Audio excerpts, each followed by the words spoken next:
Hello students. So in today lecture we are going to discuss about the free radical substitution reaction for the preparation of alkyl halide.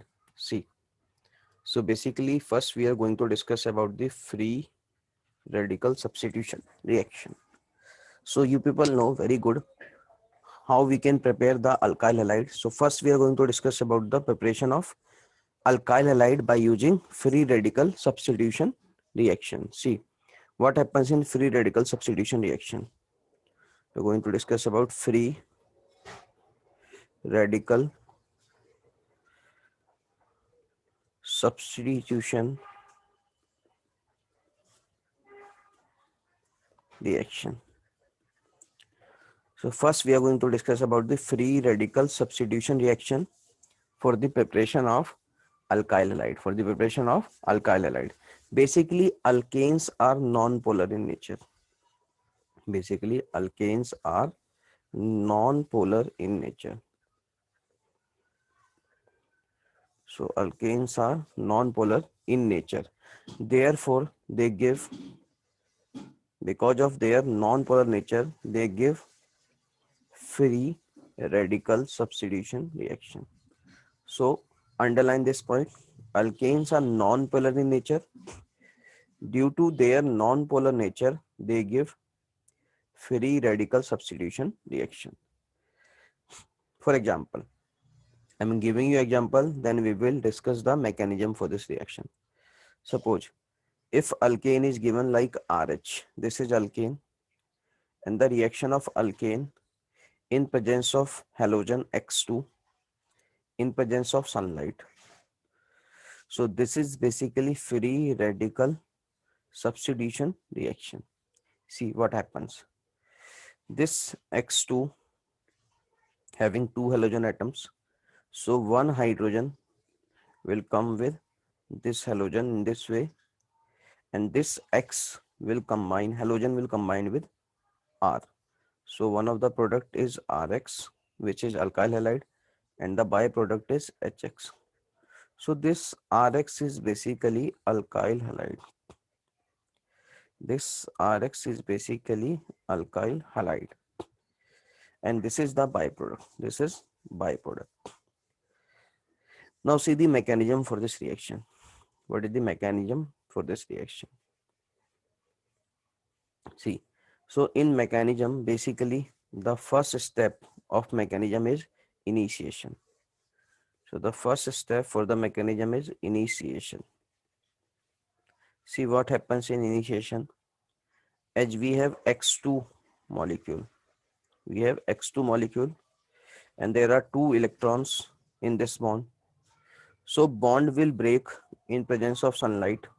Bond will break in presence of sunlight, and we will break the bond by homolysis. Homolysis means one electron from this bond shift on each atom, one on this halogen and one on this halogen. So this will convert into X free radical. So this will convert into X free radical. So this is the first step of the reaction, which is initiation. So initiation is the first step of this mechanism. And remember this, why alkanes give free radical substitution reaction? Because of their non-polar nature. Because of their non-polar nature. Now see, the second step of mechanism is basically propagation. Second step of the mechanism is propagation. So now we are going to discuss about the propagation. See what happens in the second step, propagation. Now we will react this alkane with the free radical. So free radical is basically X. Now again this bond having two electrons, again bond will break homolytically. This electron will shift on R, and this electron will shift on H. Now again this R will convert into R free radical after one electron. So this R will convert into R free radical, and this H also having one electron and X also having one electron. So these two electrons will come in between, and it forms HX as a byproduct. It forms HX as a byproduct. Now this R free radical will again, so this is also the step of propagation. Now this R free radical again reacts with X2, again reacts with X2. Now again, this bond will break homolytically, one electron on this and one electron on this. So this will convert into X free radical and this is also X free radical. Now this free radical and this free radical will make a bond and Rx is obtained and X free radical is regenerated. Now the final step. So these two steps are basically the propagation steps. These two steps are basically the propagation step. Now the next step is termination step. So step number 3 is termination step. Termination step. See, now what happens in the termination step? As we have R free radical and also in the reaction we have R free radical. So these two free radical will also combine and it forms RR. It forms RR. Also in this reaction R free radical and X free radical. So there is also chances of recombination. When they recombine, it form RX. Also in the reaction there is X free radical and also there is X free radical. So there is also the chances of recombination. So they will form X2. They will form X2. Basically, the reactivity of, now these three steps are there. One is initiation and one is propagation and one is termination. Now note one point. Reactivity of free radical substitution reaction. The reactivity of free radical substitution reaction is directly proportional to stability of carbon free radical. Directly proportional to stability of carbon free radical. As we have seen, because there is R free radical forming, therefore the reactivity of free radical substitution reaction is directly proportional to stability of carbon free radical. Now I'm giving you the question. Now the question is which of the following will be most reactive? Which one of the following will be most reactive? Which of the following will be most reactive towards free radical substitution reaction? So which of the following is most reactive toward free radical substitution reaction? Option number 1 is CH4. Option number 2 is CH3. Option number 3 is CH3, CH2, CH3. And option number 4 is CH3, CH, CH3 and CH3. So which of the following is most reactive towards free radical substitution reaction? As we know, the reactivity of free radical substitution reaction is directly proportional to stability of carbon free radical. Now we can see when we remove hydrogen, on removal of hydrogen, this is CH3 free radical. Now, if we remove hydrogen from this carbon or we remove hydrogen from this carbon, the free radical generated is again same. Now, if we remove hydrogen from this carbon atom while we remove hydrogen from this carbon atom, second carbon atom. So free radical generated is basically CH3CH, this free radical on this carbon, and CH3. In the same way, if we remove hydrogen from this carbon, then the free radical generated is CH3C, CH3, CH3, and free radical on this carbon atom. So now we can see this is 1 degree free radical, this is 2 degree free radical, and this is 3 degree free radical. This is 3 degree free radical. So what happens? Basically, we know the stability of free radical. We know stability of carbon free radical. We know the stability of carbon free radical is 3 degree, then 2 degree, and then 1 degree. So which is most stable? This is 3 degree free radical. So it forms 3 degree free radical. So which of the following will be most reactive? We will say option number 4 is most reactive. So this is most reactive towards free radical substitution reaction. Now see, so the first reaction we are going to discuss in this case is fluorination. So first reaction we are going to discuss is fluorination.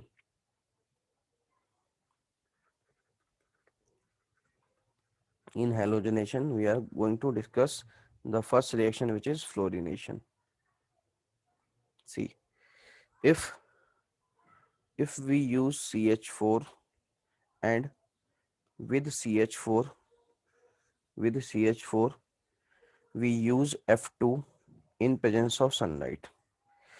See the another case. If with CH4 we use F2 in dark condition, F2 in dark condition, and also we use N2 gas, to provide inert medium,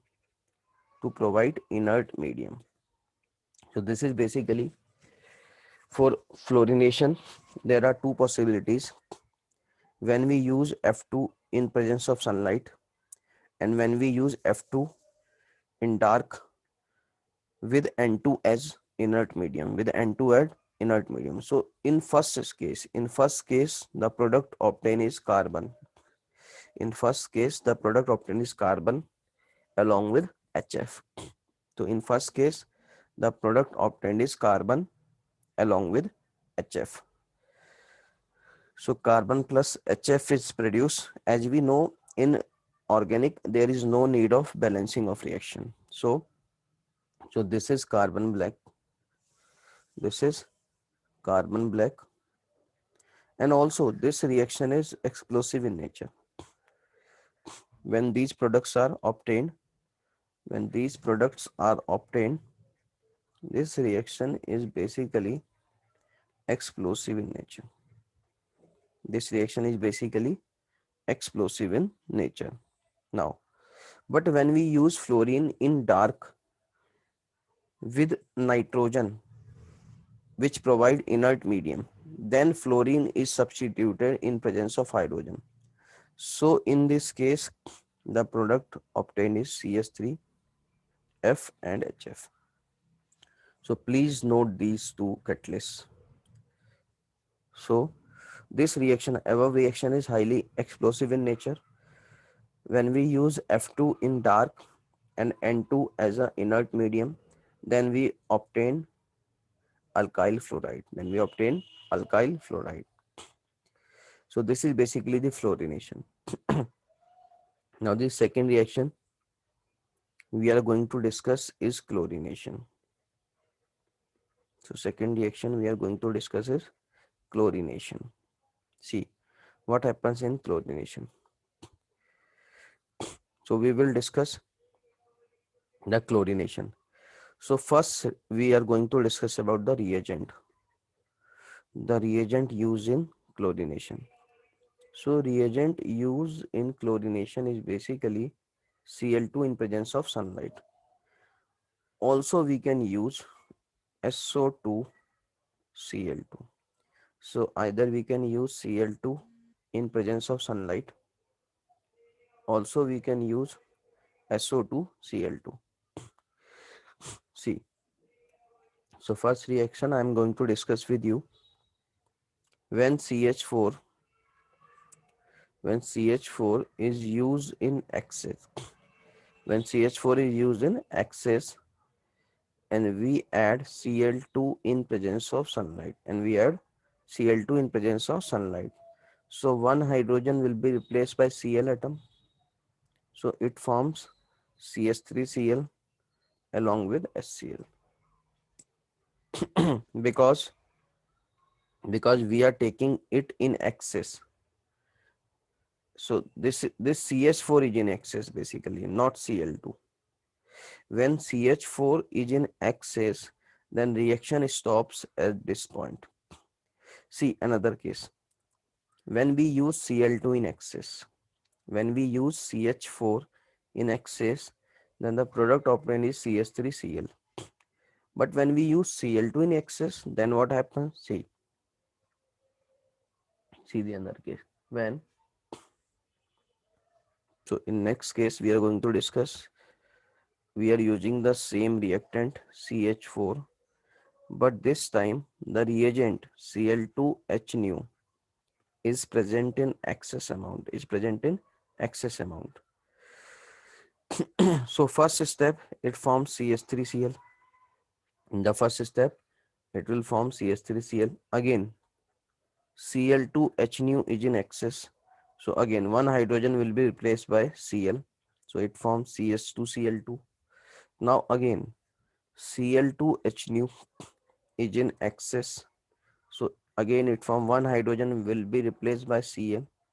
Now again, one hydrogen is also there because Cl2H nu is in excess. So reaction stop at CCl4. Reaction stops at CCl4. So please note the difference. When reagent is in excess, it forms final product as CCl4. But when CH4 is in excess, then reaction stops at CH3Cl. Now see the next question on chlorination. The next question on chlorination is CH3, CH2 and CH3. When it reacts with Cl2H nu, when it reacts with Cl2H nu, then there are two possibilities. One of the free radical can form is CH3, CH2, CH2 free radical, and the another free radical can form maybe CH3, CH free radical and CH3. Now, Cl free radical can attack at this carbon also. Cl free radical can attack at this carbon. So there are two possibilities of product. So one possibility for the formation of product is CH3, CH2, CH2, Cl, and the another possibility for the formation of product is CH3, CH, Cl and CH3.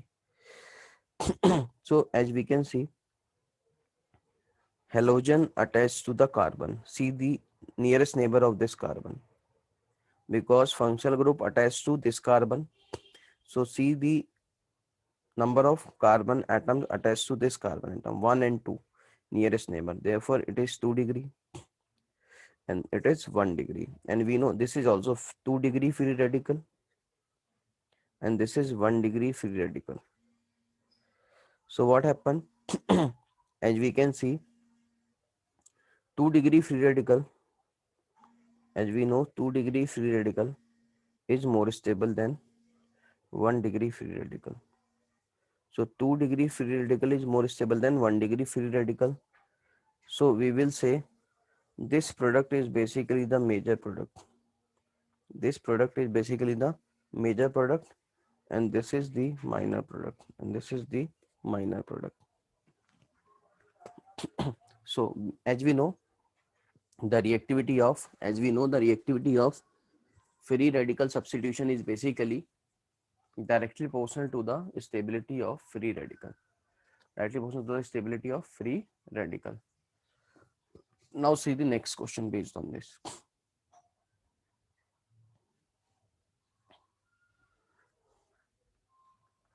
Now my question is, how many monochloro products are possible? So the question is, how many monochloro, how many monochloro products are possible? Monochloro products are possible.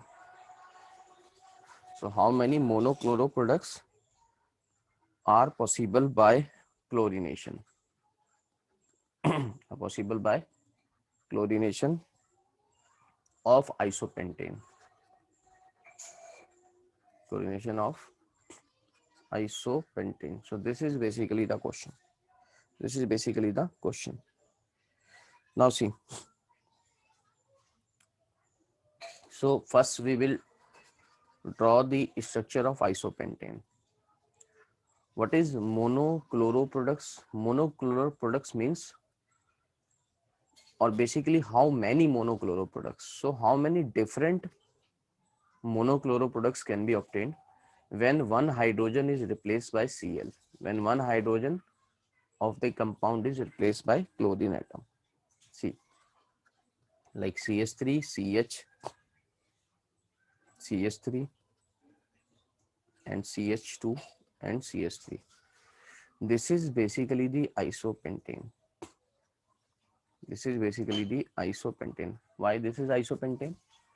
Because on corner carbon, corner carbon atom, there are two CH3 groups.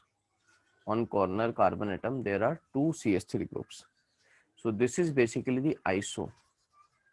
Total number of carbons are 5. Therefore, it is isopentane. Therefore, it is isopentane. Now we can see basically in this case what happens. So we can remove hydrogen from this position, or we can remove hydrogen from this position. So these two positions are equivalent. These two positions of carbon, one carbon this one and one carbon this one. So these two positions of carbon are equivalent. These two positions of carbon are equivalent. So we can see, so we can easily see when we remove hydrogen from one of the carbon atom, when we remove, so I am first circling all the monochloro products. So we can remove hydrogen from this also. We can remove hydrogen from this carbon atom. We can remove hydrogen from this carbon atom. And we can remove hydrogen from this carbon atom. So these two are same. So these three are different. Now see, when we add in place of hydrogen chlorine there, so the first possibility of product is CH3, CH and CH2Cl. So one hydrogen is replaced by Cl. One hydrogen replaced by Cl. Now CH2, CH3 remain as it is. Now we can see on this carbon atom. Now we can see on this carbon atom, 4 different groups are there. One different group there.